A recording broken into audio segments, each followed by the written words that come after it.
Pessoas de Valor hoje vai falar sobre economia criativa, mas mais do que economia criativa, a gente vai falar sobre um universo que durante essa pandemia se transformou muito, principalmente o que eu uso muito, o efeito catalisador que a pandemia trouxe, que é fazer com que as pessoas tenham uma necessidade de pensar mais rápido, de ter mais agilidade. Para isso, estou aqui com um grande executivo da área de fármacos, mas principalmente da área de saúde, né? Porque você tem uma construção aí na tua carreira, Flávio, maneira que todo mundo que assiste Pessoas de Valor já conhece, com certeza já é teu fã, né?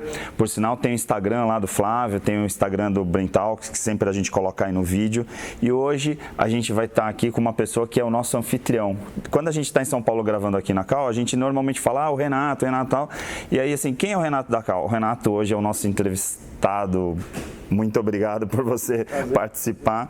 A gente vai falar um pouquinho sobre isso, né? Por isso que eu falei, a gente vai falar de economia criativa, mas também falar um pouquinho sobre esse mundo, né? Do mundo corporativo, o mundo do comportamento, né? Do empreendedor, né, Flávio? E é interessante o quanto, né, Renato, o que ele proporciona, que a gente vê com bons olhos, é que o ambiente tem uma influência muito grande no nosso comportamento e na nossa produtividade. Quando a gente fala de economia criativa, eu acho que o que você falou muito bem, a união entre uma pequena empresa que é uma startup, que com 2-3 pessoas pode faturar milhões, e de uma grande empresa que está colocando o laboratório de ideias ou de inovação aqui para operar. Então essa unificação eu acho que é genial. Então parabéns aí pelo teu trabalho, que eu acho que tu tem um impacto muito grande nas ideias que geram valor para pessoas, né? Bem, obrigado pelo convite, a gente vai conversar bastante. É interessante falar do impacto do ambiente. Eu brinco que quando a gente pensou nas unidades e como que seria o visual, a ambientação, eu provocava minha equipe. Eu quero que quem entra aqui, sem perceber, comece a ativar algumas partes do cérebro que estavam meio adormecidas, né? Que sejam provocadas naturalmente. E aí estimule a inovação, a criatividade, a interação, a pessoa se sinta bem, se sinta acolhida, mas se sinta provocada sem perceber. Eu queria começar justamente por essa principal transformação. Para mim, eu considero assim, uma principal transformação porque eu estou no meio universitário também. Eu estou na área acadêmica há 30 anos e aí eu estou lá como executivo também dentro de uma universidade, então participando dos processos, das coisas que estão mudando. E assim, a gente tinha por muito tempo o prédio da universidade como algo muito importante. Então assim, a gente chegava para o aluno e falava, olha só esse laboratório. E aí a gente atraía o aluno porque nós tínhamos os melhores laboratórios, como ainda temos.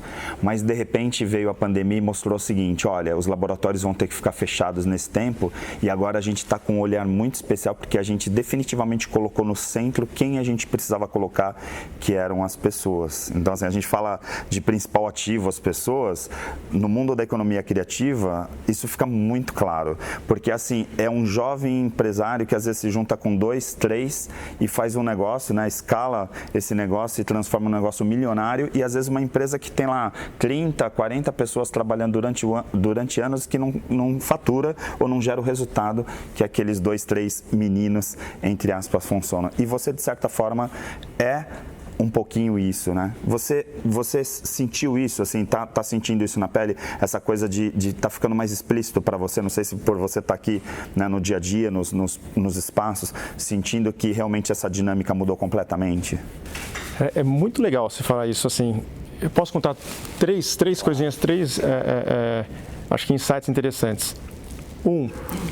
Aqui nas nossas unidades, primeiro a gente procura fazer o máximo de interação. A gente brinca que nós somos catalisadores, a gente fica provocando o encontro e a interação entre as pessoas, pode ser construindo ambientes que elas acabem se cruzando ou criando atividades, eventos para que aconteçam essas conexões.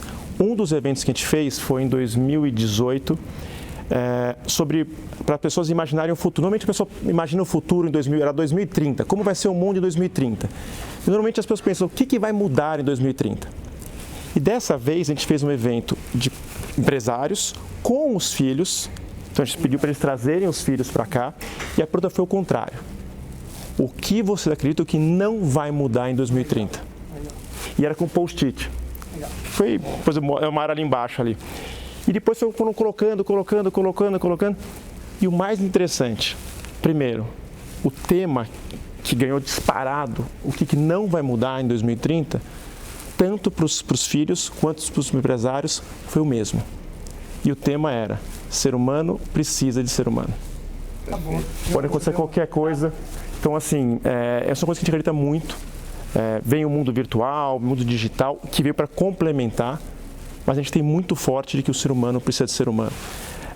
Outra coisa interessante sobre o mercado de escritórios, principalmente, falar de como as pessoas trabalham, vão se interagir no ambiente de trabalho. Eu peguei 2 pesquisas e mostrei para os meus sócios. Uma pesquisa da Richard Ellis, que é uma das maiores imobiliárias do mundo, outra do MIT. Da Richard Ellis era como vai ser um ambiente de escritório em 2030. Perguntaram para vários executivos no mundo inteiro. Do MIT era como vai ser a forma de trabalhar em 2045. E eles responderam que todo mundo está vendo aqui, né? O mundo vai ser mais flexível, foco em qualidade de vida, sustentabilidade, integração do mundo digital com o mundo físico, colaboração vai ser cada vez mais importante, etc. Tudo que a gente fala agora em 2021. Aí eu brinquei com eles. De quando são essas pesquisas? 2018 e 2019. Antes da pandemia. Então, o que estava me dando um desconforto. Eu falei, será que mudou tanto assim? Ou será que a pandemia principalmente antecipou e acelerou algumas tendências? E a gente percebeu que realmente ela antecipou e acelerou muitas tendências. O que ia acontecer em 10 anos, 15 anos, está acontecendo em 1 ano e meio. As empresas e as pessoas estão precisando se adaptar a uma velocidade que não estavam esperando, né? Sim. Aí até trazer um pouco, Flávio, porque envolve essa questão neuro, né? Assim, a neurociência desenvolvendo cada vez mais, através da ressonância magnética funcional, pensando nas diversas áreas e nas diversas competências, criatividade, pensamento crítico, tudo que a gente vive falando o tempo inteiro dos estudos de MIT, de Harvard e tal. E aí, de repente, vem um momento que parou todo mundo, colocou todo mundo dentro de um ambiente doméstico, novamente, falou assim, olha, agora esse aqui é o teu escritório, porque muitas empresas fizeram isso. E aí provocou uma situação, principalmente com os RHs, né, lógico, os CEOs, mas principalmente os RHs, de pensar assim, e agora, depois da pandemia, as pessoas vão voltar a trabalhar nos escritórios, vão para escritórios colaborativos, vão trabalhar em casa, aí essa casa tem disciplina, tem organização para poder ser um ambiente de trabalho, sem o filho correndo atrás e coisas do gênero. Como que fica a cabeça dessas pessoas, senhores? Olha, em 2019, aqui na Cal, antes da pandemia, aconteceu o Festival FICE. Eu palestrei aqui, né? Festival de Inovação e Cultura Empreendedora. E um dos temas foi justamente esse, antes da pandemia. Então, até seguindo a linha que você falou, como que vai ser o trabalho do futuro? Foi discutido vários temas, eu falei sobre cérebro, mas uma das coisas que são insubstituíveis, né? Pode vir o IA, pode vir, somos seres relacionais. E a relação, ela modifica completamente o nosso comportamento de acordo com o ambiente. Então, essas prerrogativas de que o ambiente ele influencia nosso comportamento, que vai influenciar a relação que eu estou tendo ali no momento. Então, isso não vai mudar nunca. Eu vejo muito pelo contrário. E aí, eu acredito que os eventos presenciais, porque também tem uma outra coisa acontecendo na pandemia, que é talvez mais impactante que o vírus, que é a saúde emocional. Então, a gente sabe que atingiu a tudo e a todos, a emocionalidade ela está com um alerta vermelho, né? E isso, seres emocionais que somos, as pessoas, algumas com todas as restrições e com a imunização que vai acontecer com a vacina, eu acho que vão voltar para os espaços, elas querem voltar. Então, eu acredito que eventos presenciais vai ser hibridizado, mas os eventos presenciais, as aulas, os treinamentos, eles vão ter uma ressignificância de valor, ou seja, para eu vir, tem que valer muito a pena. Então eu tenho que ter conteúdo mais relevante para eu estar num espaço desse e eu acho que esse teu... E até aproveitando a tua pergunta e fazendo uma pergunta para você, quando você pensou nisso, você não pensou só nas empresas, mas sim também promover eventos em grupos menores, porque isso também é uma tendência ali. Não, aqueles eventos maiores, antes da pandemia, eles já estavam acabando. Por quê? Porque a gente quer trabalhar em grupos pequenos, né? Grupos pequenos são mais ágeis. Então, o Brain Talks é um exemplo disso. Eu não quero o TED Talks. O TED Talks é aberto. Eu quero o Brain Talks, que a gente vai... Inclusive, você palestrou, mas é falar sobre neurociência. Como que você vê essa questão de eventos? Você já pensou nisso? Como que é? Então, vou fazer um wrap-up assim, tem bastante tema. Se não se importa, eu vou falar primeiro como que surgiu o cargo, que tem a ver com o que é a nossa mentalidade. Vou começar lá atrás, mas vai ser rápido a história, tá? Para não se preocuparem. Quando eu comecei a trabalhar, minha família, eu tenho tios, sempre empreendedores. Então, eu sempre tive um desejo de empreender e sempre empreender com algo que eu pudesse ver acontecendo. Pudesse construir alguma coisa e ver as pessoas utilizando ou interagindo com aquilo que eu pudesse construir. Naturalmente, comecei no mercado imobiliário. E eu sou de São Paulo, e um tema que sempre me pegou foi qualidade de vida. Falei, eu quero fazer empreendimentos que as pessoas gostem, fiquem felizes, se sintam bem participando desses empreendimentos. E foi evoluindo, não consegui começar com uma incorporadora, não tinha recursos, comecei como construção civil, construindo o banheiro da casa do meu amigo, o escritório da casa. É assim que você começa, como todo mundo começa a empreender. E passando os anos, eu montei minha incorporadora e em um certo momento, meu irmão, que era meu sócio na época, eu falei assim, a gente fala muito do empreendimento, mas eu quero estudar onde as pessoas ficam. Então, na parte comercial, eu fiquei responsável de estudar quais são as novas tendências do ambiente de trabalho. Muito bom. Aí acabei viajando, conhecendo vários lugares diferentes. Foi a primeira vez que eu ouvi a palavra coworking. Os novos escritórios com muitas amenidades, né, tipo o escritório do Google, da Apple, onde você tinha um ambiente, não só o meio de trabalho, mas outros serviços e outros ambientes onde as pessoas podiam interagir e até se divertir, vamos dizer assim, durante o ambiente de trabalho.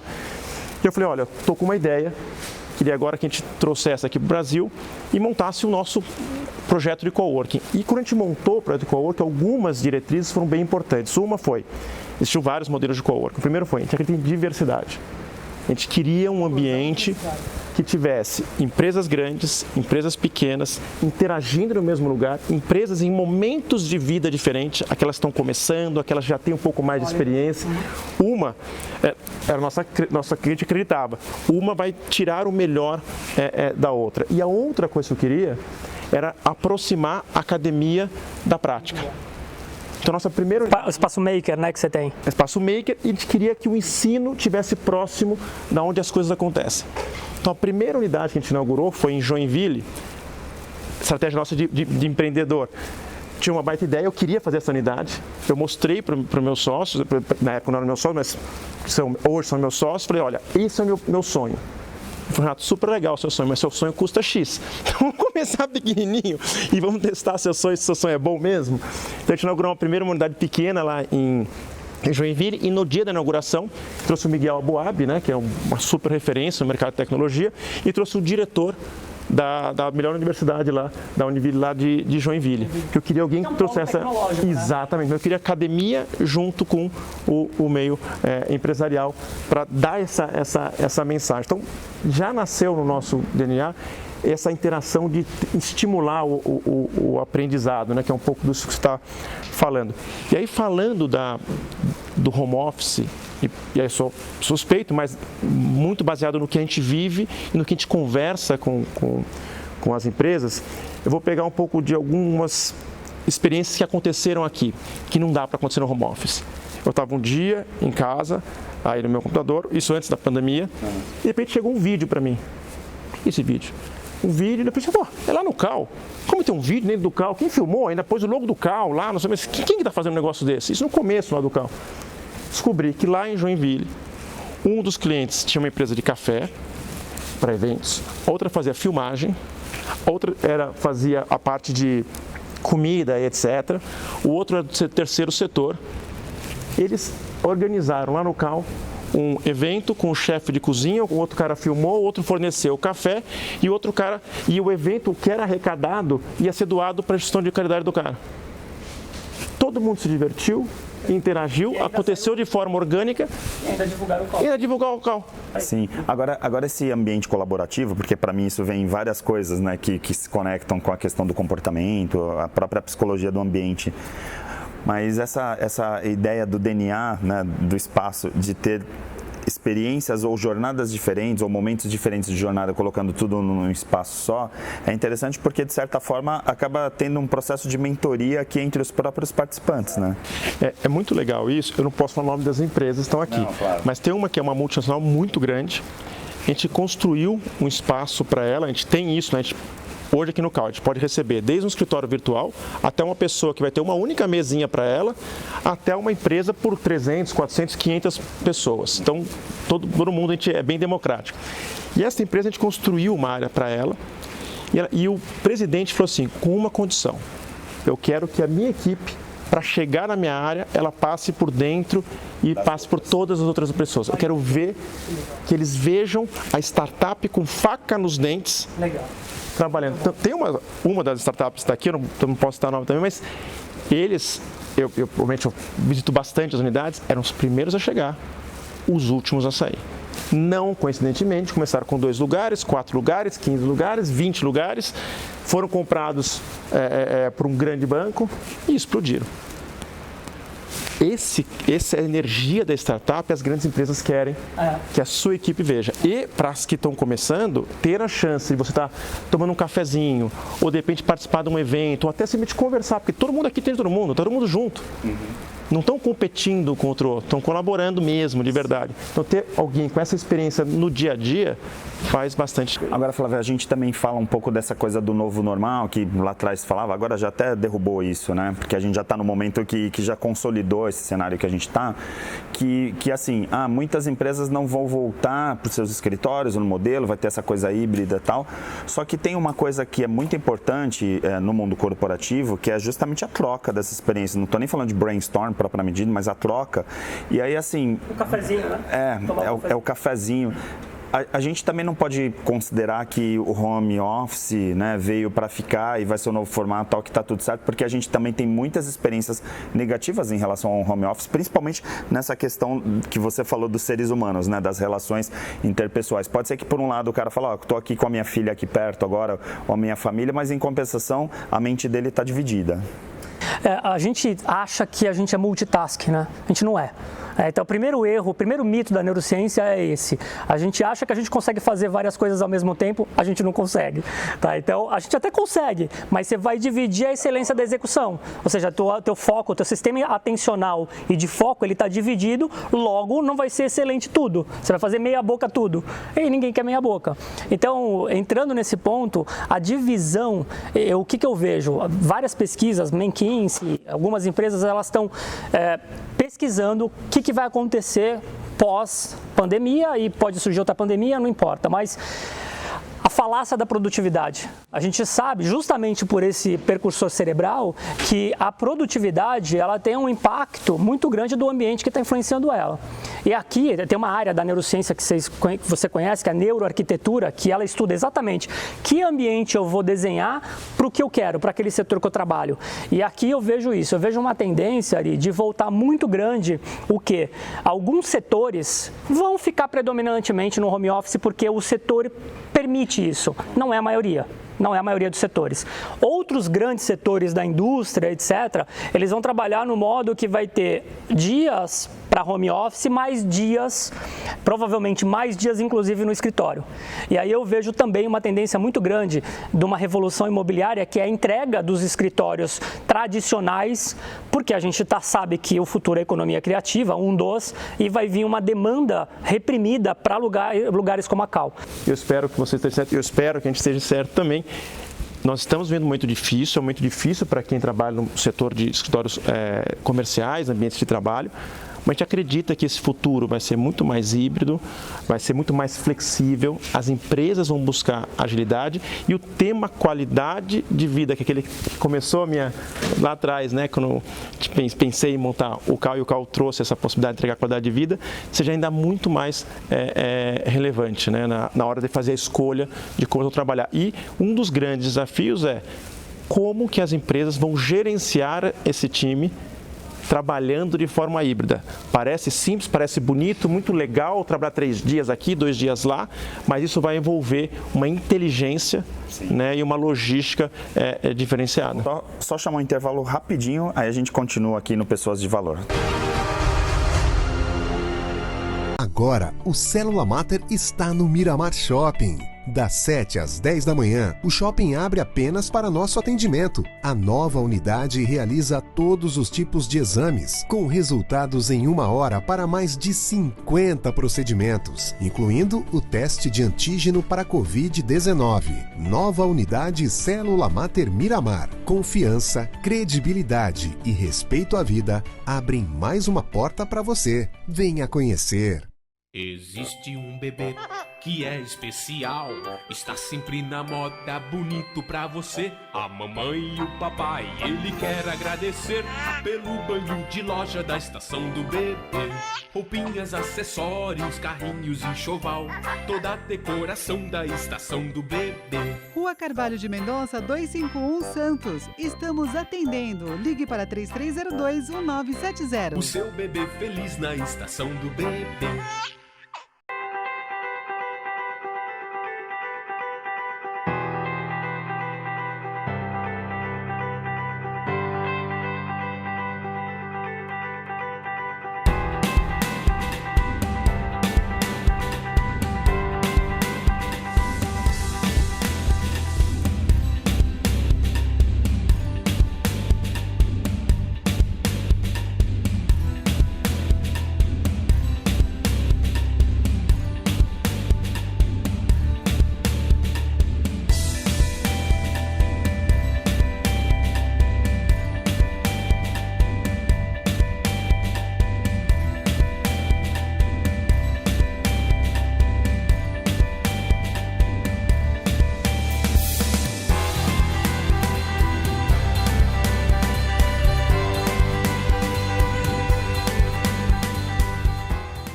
Estamos de volta com Pessoas de Valor e a gente está aqui falando sobre um universo transformador, né? Que a gente sempre fala, né? Poxa, está transformando, está transformando, está transformando. Eu até na semana passada a gente estava falando com o Flávio Guimarães sobre a velocidade das transformações, porque tem uma coisa na neuro que a gente estuda sobre essa questão da neuroplasticidade, sobre as transformações que acontecem no nosso cérebro o tempo inteiro. E aí quando a gente entende a curva de aprendizagem, né? Que a gente fala assim, poxa, está numa velocidade tão rápida, será que a gente está realmente com tecnologia embarcada para essas transformações? E uma das competências que se fala muito, né, pensamento crítico, a comunicação, né, e a criatividade. E eu percebo que quando você falou no primeiro bloco sobre como criou, né, essa essência da humanidade, a gente olha os espaços, não só esse aqui, que a gente de vez em quando participa, os nossos telespectadores já até conhecem bem, mas também os outros pelo site, tal, que a gente já teve a oportunidade de ver, né? Parece que o ambiente foi feito para a criatividade pulsar aqui dentro, né? E para mim criatividade tem muito a ver com a humanidade, porque a inteligência artificial, os robôs mesmo, às vezes a gente fala, né? Quais são as competências que vão ser transferidas para os robôs e para a inteligência artificial? E a gente sabe que, por exemplo, a criatividade ainda é uma coisa que assim, a gente está aqui num caminho e de repente vamos para o outro, é a famosa intuição, né? Esse pensamento, esse pulsar da criatividade, você sente isso? Você entende que pisou no eixo certo? Assim, eu acho que a criatividade, a inovação vão ser cada vez mais valorizadas e mais importantes, né? As empresas vão ter que ser cada vez mais rápidas e ágeis para se adaptar ao mercado, para se recriar, pivotar, que é a palavra, né, que se utiliza muito, etc. Seja pequena, seja uma startup, seja uma grande empresa. Então, eu acredito muito nisso.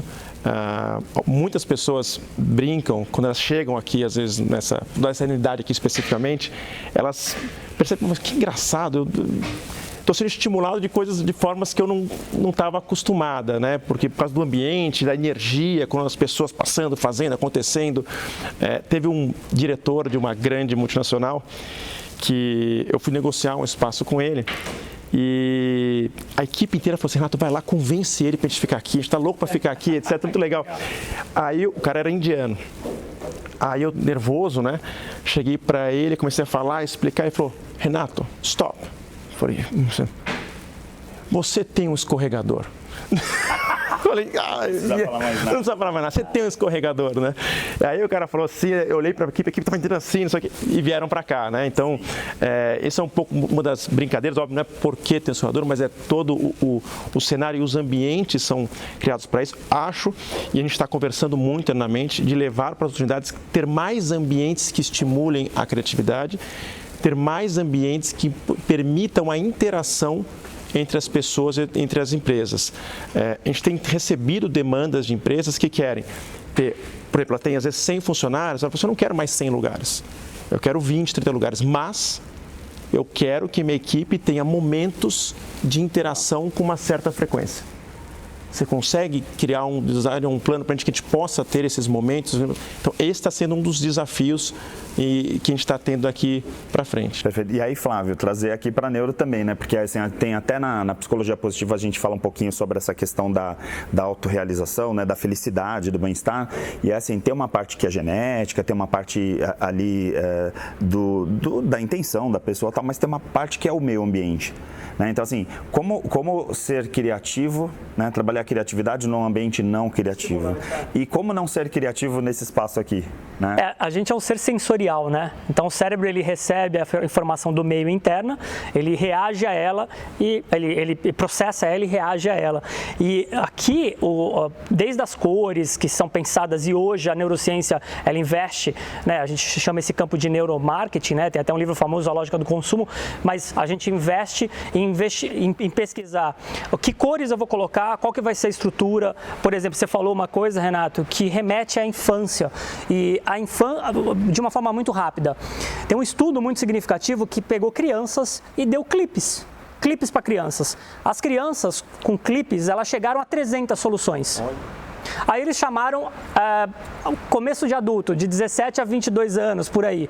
Esses quase adultos, né, começo de adulto, eles chegaram a 100 soluções. Aí eles chamaram só a gente, tipo 40, depois dos 40. Os cabeludos. Chamou os depois dos 40. Quantas soluções eles chegaram?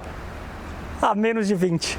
Ou seja, a criança, todos nós somos potentes criativos. O problema é que a sociedade, o ambiente, os padrões, eles vão eliminando a nossa competência e criatividade. Quando é mais exigida na fase adulta. Quando você coloca aqui um escorregador que ele está interiorizado na nossa infância e de muita gente, afinal, a gente ia no parquinho lá em Santos, né? A gente ia para a praia e escorregava. Então, tá ligado à infância. Você remete a um pensamento, um pensamento extremamente emocional, uma memória emocional, que ela vai te estimular a um senso, a um sensor que vai te dar novas ideias. Eu acho que essa interconexão entre o ambiente com o nosso estado presente e o estímulo, ele é o que vai trazer soluções para problemas cabeludos lá que o Flávio fala.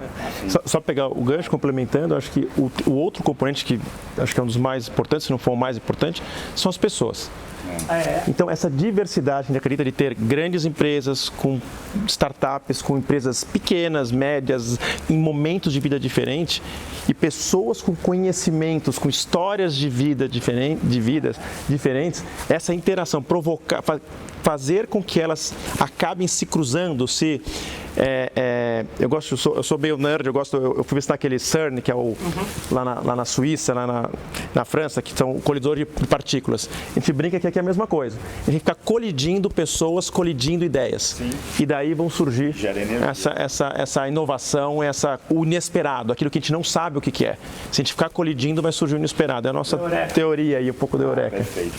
Gente, por incrível que pareça, o programa passa rapidinho, né? Te agradecer, principalmente, assim, te parabenizar, né? Porque às vezes a gente fala, pessoas de valor, né? Todas as pessoas até hoje, até ontem a gente estava falando lá com um grupo de pessoas na universidade, né? Assim, o quanto a universidade precisa ter esse pulse, sabe? Para entender que a gente está não construindo profissionais que vão trabalhar agora, mas de repente formando pessoas de profissões que nem existem.